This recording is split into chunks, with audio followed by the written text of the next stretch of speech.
TVS ইনসাইটে আপনাদের স্বাগত জানাচ্ছি। আমি শেখ আব্দুল্লাহ। আমরা আজ কথা বলবো সরকারের কাছ থেকে জনগণ যে সম্পত্তি লিজ নেয় সেই সম্পত্তির হস্তান্তর বা ব্যবহার প্রক্রিয়া সরকার আরও সহজ করতে যাচ্ছে, সেজন্য বেশ কিছু উদ্যোগ নিয়েছে। কি ধরনের উদ্যোগ নিয়েছে, সেইখানে লিজ গ্রহীতারা কিভাবে এই সুবিধাগুলো পাবে, সেই নিয়ে টিভিএসে আজ লিড নিউজ প্রকাশিত হয়েছে। নিউজটি করেছেন টিভিএসের বিশেষ প্রতিনিধি আবুল কাশেম। আমরা তার কাছ থেকে সরকারের পরিকল্পনাগুলো শুনবো। আবুল কাশেম, আপনাকে স্বাগত জানাচ্ছি। আপনার স্টোরিতে আপনি বলছেন যে লিজ গ্রহীতা তার লিজের সম্পত্তি এখন থেকে সহজেই অন্যান্য যে সমস্ত কাজে উনি ব্যবহার করেন, যে সে যদি তার কোনো সন্তানকে দেয় অথবা অন্য কোনোভাবে সে যদি হস্তান্তর করে, এখানে যে আগে অনুমোদন নেওয়ার প্রক্রিয়া ছিল সেটি আগামীতে লাগবে না, বা আরও বেশ কিছু কাজ সহজ হবে। সরকার আসলে এটি কোন প্রেক্ষিতে এটি করতে যাচ্ছে, বা এই কিভাবে সহজ করবে সরকার? ধন্যবাদ আপনাকে। আপনি জানেন যে আমাদের সরকারের সম্পত্তি হচ্ছে লিজ দেয়। লিজ যেমন হচ্ছে জনগণের 99 বছরের জন্য যে একটা লিজ, এবং একই সাথে হচ্ছে যে সরকারের বিভিন্ন প্লট বা ফ্ল্যাট রাজুকের এগুলি জনগণ যে বরাদ্দ পায়, তো সেগুলি কিন্তু মোটামুটি হচ্ছে বাজার মূল্য বা যে সরকার যে রেটে সেল করে সেই রেটে তারা কিনে, এবং তারপরে হচ্ছে একটা লিজ দলিলের মাধ্যমে আপনাকে হচ্ছে সরকার দখল বা হস্তান্তর সেই জমি বা ফ্ল্যাট হলে হস্তান্তর করলো। এবার আপনি যখন হচ্ছে এটা বন্ধক রেখে ব্যাংক থেকে ঋণ নিতে যাবেন, তখন আবার আপনাকে হচ্ছে আপনি এটা যদি রাজুকের হয় তাহলে রাজুকের কাছ থেকে আপনার পারমিশন নিতে হবে যে আপনি এটা ব্যাংকে বন্ধক রেখে ঋণ নিতে যাচ্ছেন, বা আপনি এটা বিক্রি করবেন, বিক্রি করতে গেলেও হচ্ছে রাজুকের কাছ থেকে পারমিশন নিতে হয়। এরপরে হচ্ছে আপনি মারা গেলেন, আপনার ছেলে মেয়ের নামে বা ওয়ারিশদের নামে এটা হচ্ছে নামজারি করতে যাবেন, সেক্ষেত্রেও আগে হচ্ছে রাজুকের কাছ থেকে পারমিশন নিতে হয়। এই ধরনের হচ্ছে জটিল ব্যবস্থাটা আছে। তো এই রাজুকের কাছ থেকে বা জাতীয় গৃহায়ন কর্তৃপক্ষ যারা হচ্ছে বাণিজ্যিক এবং আবাসিক ভবন তৈরি করে বরাদ্দ দেয়, তো এই দুই জায়গা থেকে আপনার এই পারমিশন নিতে গেলে হচ্ছে এটা হলো বিরাট এক ভোগান্তির ব্যাপার আর কি।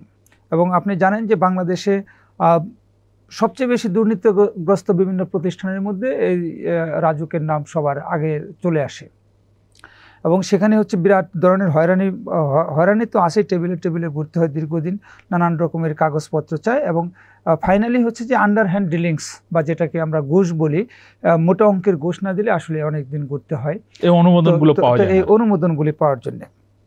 যে ধরেন যে আপনি একটা রাজুকের একটা প্লট পাইছেন, আপনি মারা গেছেন, আপনার ওয়াইফ এবং সন্তানদের নামে এটা নামজারি হবে। আপনি এসিলেন্ট অফিসে নামজারি করতে গেলে হবে না, আপনার আগে রাজুকে আসা হচ্ছে আগে আপনার এই নামজারিটা করতে হবে রাজুকে, তারপরে রাজুক যে কাগজটা দিবে সেটা নিয়ে আপনার হচ্ছে এসিলেন্ট অফিসে যে নামজারি করতে হবে। এখন সরকার যেটি করতে যাচ্ছে সেটি তো এখন সরকার যেটা করতে চাচ্ছে যে এই যে লিজদাতা প্রতিষ্ঠানের কাছ থেকে অনুমোদন নিতে হবে না।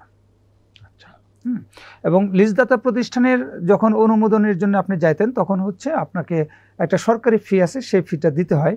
তো এখন রাজুক বা হচ্ছে গৃহায়ন কর্তৃপক্ষ বা হচ্ছে আমাদের চট্টগ্রাম উন্নয়ন কর্তৃপক্ষ, সারা দেশে এই ধরনের প্রতিষ্ঠান আছে, তো তারা হচ্ছে এই সরকারি ফিটা হচ্ছে তাদের অফিসিয়াল একটা ইনকামের উৎস। তো এখন সরকার যেটা করতে চাচ্ছে এই ফিটা তারা পাবে, কিন্তু যেমন আপনি যখন সেল করবেন আপনার জমিটা, আপনি সাব রেজিস্ট্রি অফিসে যখন ক্রেতার কাছে দলিল করে দিবেন, তখনই হচ্ছে রাজুকের একটা নির্দিষ্ট কোডে বা হচ্ছে তাদের ব্যাংক হিসাবে আপনি টাকা জমা দিয়ে দেবেন, আপনাকে রাজুক থেকে অনুমোদন নেওয়ার প্রয়োজন হবে না। এরকম একটা সিস্টেমে যেতে চাচ্ছে। আর একটা কাজে হচ্ছে পারমিশন এখন লাগে, এটা হচ্ছে সরকার বহাল রাখতে চাচ্ছে, সেটা হলো যে আপনার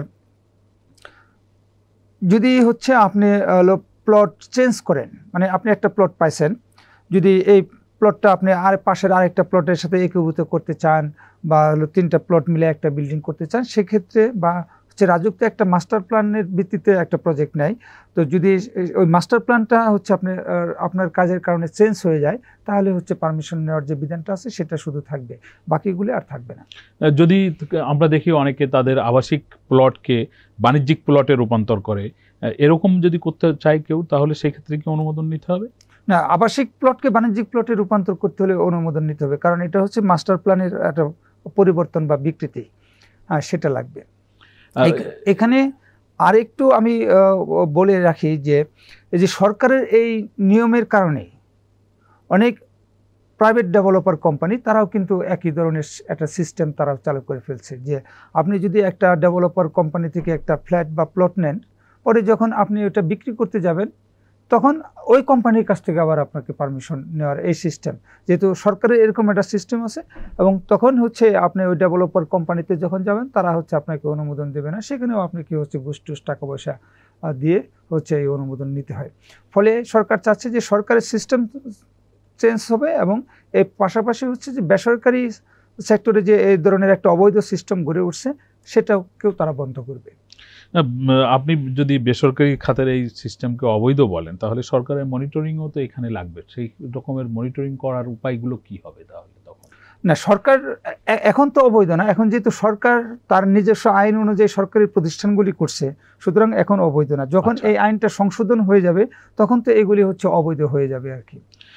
আরেকটা প্রসঙ্গে আপনার কাছ থেকে একটু শুনি, সেটি হচ্ছে যে আপনার এই যে হস্তান্তর প্রক্রিয়ার কথা আপনি বললেন যে এগুলো হস্তান্তর অথবা যদি উত্তরাধিকার সূত্রে যদি কেউ পায় তাহলে সেগুলো সহজ করা হচ্ছে, কিন্তু আমরা তোর এই রাজুক সহ সারা দেশে অন্যান্য যে সমস্ত উন্নয়ন কর্তৃপক্ষগুলো আছে তাদের প্লট বা ফ্ল্যাট পাওয়ার ক্ষেত্রে আমরা দেখলাম গত সরকারের সময় নানান অনিয়ম দুর্নীতির মাধ্যমে প্লট বা ফ্ল্যাট এরকম অনেকে পেয়েছে, যাদের হচ্ছে বিশেষ কোনো অবদান নেই, কিন্তু তাদেরকে দেওয়া হয়েছে, বলা হয়েছে যে রাষ্ট্রের জন্য বিশেষ অবদান রাখায় তারা প্লট বা ফ্ল্যাট পেয়েছে।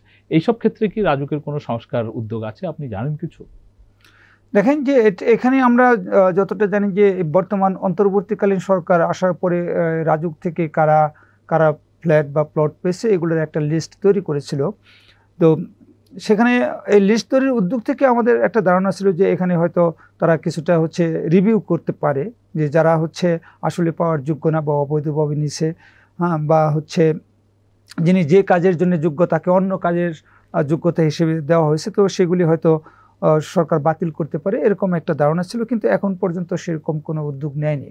এটা একটা বিষয়। দ্বিতীয় বিষয় হলো যে এই যে বিশেষ অবদান রাষ্ট্রের প্রতি, দেখেন যে রাষ্ট্রের প্রত্যেকটা নাগরিক সে যাই করে সেটা কিন্তু রাষ্ট্রে একটা অবদান রাখে। যে কৃষক কৃষিকাজ করে তার কৃষিকাজও হচ্ছে রাষ্ট্রে অবদান রাখে। এখন সরকার কার কোন কাজটাকে হচ্ছে বিশেষ ভাবে মূল্যায়ন করছে সেটাই হলো বিষয়। আমি যে কাজ করি আমারটাও নিশ্চয়ই রাষ্ট্রের জন্য, রাষ্ট্র চাইলে আমাকে হচ্ছে বিশেষ ভূমিকার কারণে বিশেষ কিছু দিতে পারে। এখন সরকার হচ্ছে সেভাবে দেয়, কিন্তু আমি যতটুকু দেখেছি বা জেনেছি, যে আপনি যদি খেয়াল করেন যে 2009 সালে আওয়ামী লীগ সরকার গঠনের পর প্রথম হচ্ছে পূর্বাঞ্চলে প্লট বরাদ্দ দিয়েছিল, এবং সেটা কিন্তু 100% ফেয়ার হয়েছিল। এবং আমি ওই সময় দেখছি, আমি তখন যে অফিসে চাকরি করতাম সেই অফিসে যারা হচ্ছে অন্য রাজনৈতিক দলের সাপোর্টার সাংবাদিক ছিল বা অন্য বিএনপি বিট করতো, তারাও হচ্ছে 10 কাঠার প্লট পেয়েছে, আমি সেরকম দেখছি। এবং তারপরে আমরা দেখছি যে এই প্রো আওয়ামী লীগ কিছু লোক, তারা বিভিন্ন পেশারি, তারা হচ্ছে প্লট পায়নি লটারিতে, লটারিটা ফেয়ার হয়েছিল, তখন হচ্ছে যে তারপরে বিশেষ ব্যবস্থা এরকম যে বিশেষ অবদানের প্রেক্ষিতে বিশেষ গোষ্ঠীকে বিভিন্ন প্লট দেওয়া হয়েছে। সেখানে হচ্ছে সেটা হলো বেসিক্যালি হলো রাজনৈতিক বিবেচনায় দেওয়া হয়েছে, এবং রাজনৈতিক বিবেচনায় এগুলি আগের সরকারগুলিও কিন্তু দিয়েছে। এবং আমি যতটা জানি যে বিএনপি সরকারের সময়, এর আগে 4 দলীয় জোট সরকারের সময়, তখন হচ্ছে উত্তরা প্রকল্পে হচ্ছে জমি বরাদ্দ দেওয়া হয়েছে। তখন আপনি যদি দেখেন যে খেয়াল করেন যে উত্তরাতে হচ্ছে বিএনপি বিট করতেন, বিএনপির রিপোর্ট করতেন, এরকম অনেক সাংবাদিকের কিন্তু সেখানে হচ্ছে প্লট তখন তারা পেয়েছেন। তো এরকম হচ্ছে এই কারণে হচ্ছে প্রাতিষ্ঠানিক সংস্কার দরকার। আসলে রাজুকের প্লট বা ফ্ল্যাটগুলি তো রাজুক বরাদ্দ দেয় না, এটা বরাদ্দ হয়ে যায় হচ্ছে প্রধানমন্ত্রীর অফিস থেকে, বা এখান থেকে যে লিস্ট যায় আগে সেগুলির বরাদ্দ দিয়ে বাকিগুলি হয়তো লটারি করে। এই যে একটা মানে দুর্নীতির যে একটা সিস্টেম সরকারি পর্যায়ে, এগুলি হচ্ছে সংস্কারের মাধ্যমে পরিবর্তন আনা দরকার। দেখেন যে এই সরকার যে সংস্কারের কথা গত 1 বছর ধরে বলছে, কিন্তু আমরা বিশেষ তেমন কোনো সংস্কার দেখি না। আমরা ব্যাংকিং খাতে কিছু রেগুলেটরি রিফর্মসের বিষয় দেখছি, তার কিছুটা সুফলও কিন্তু ব্যাংক খাত পাচ্ছে, কিন্তু বাকি কোথাও কিন্তু সেরকম দেখছি না। আপনার কাছে শেষ কোশ্চেন, আপনি রাজুকের প্লট বা ফ্ল্যাট নিয়ে কিছু কাজ করছেন এবং এইগুলোর আগামীতে কিভাবে সহজে হস্তান্তর বা ব্যবহার করা যাবে সেগুলো আপনি বললেন। আমরা বাংলাদেশে বা ঢাকা শহরে আবাসনের একটা সংকট দেখে থাকি। রাজুক আসলে যতটুকু ব্যবস্থা নেয় সেটি আমাদের নাগরিকদের জন্য পর্যাপ্ত না। আপনার কাছে কি এরকম কোনো খবর আছে যে সামনের দিনগুলোতে সরকার নাগরিকদের আবাসন ব্যবস্থা নিশ্চিত করার জন্য বিশেষ কোনো নিতে যাচ্ছে কিনা, বা এইটার জন্য আসলে আপনি কি পরামর্শ দিবেন? না, এখানে হচ্ছে সরকারের এরকম কোনো উদ্যোগ এখন নাই, মানে আমার জানা মতে নাই।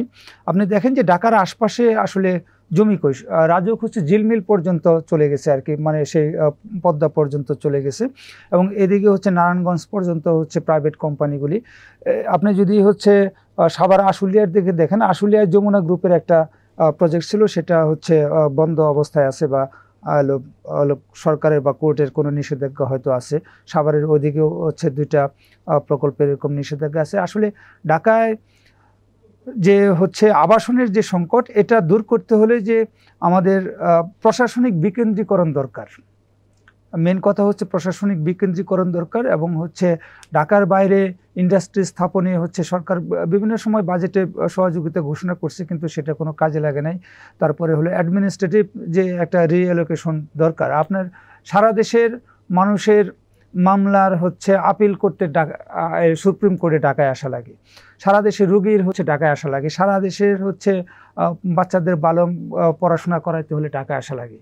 কেন এগুলি শুধু ঢাকা শহরে থাকবে? এগুলি হচ্ছে বিকেন্দ্রীকরণ করা দরকার, কিন্তু সেরকম উদ্যোগ এখন পর্যন্ত আমরা দেখছি না। ধন্যবাদ আপনাকে। আমরা এতক্ষণ ধরে আবুল কাশেমের কাছ থেকে শুনলাম সরকার এই তাদের লিজ দেওয়া সম্পত্তি হস্তান্তর বা অন্যান্য কাজে ব্যবহারে প্রক্রিয়া বা পদ্ধতিগুলো কিভাবে সহজ করার উদ্যোগ নিয়েছে। আমাদের আলোচনা আপনাদের ভালো লাগলে আপনারা শেয়ার করবেন, লাইক করবেন। সকলকে ধন্যবাদ।